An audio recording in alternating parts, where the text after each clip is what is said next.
news bulletin. However, if they say there is no conspiracy, I beg to differ. I have been silenced.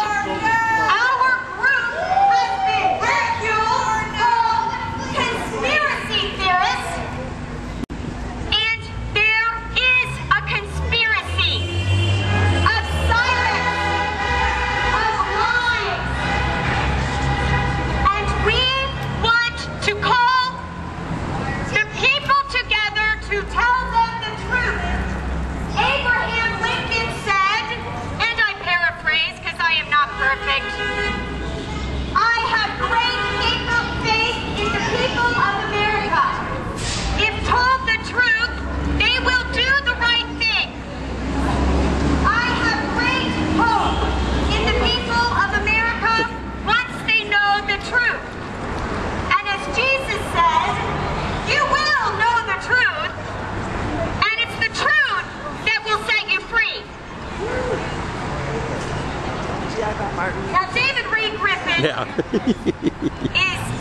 the prominent expert on 9/11. Oh, yes, all right, go ahead. And he says this about the American people.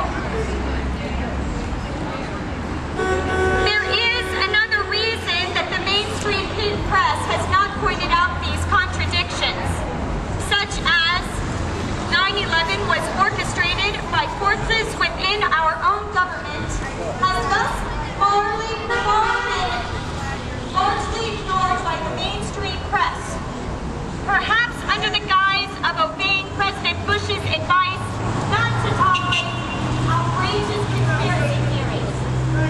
We have seen, however, that it is the Bush administration's conspiracy theory that is the outrageous one, because it violently contradicts. You're welcome to cross anytime.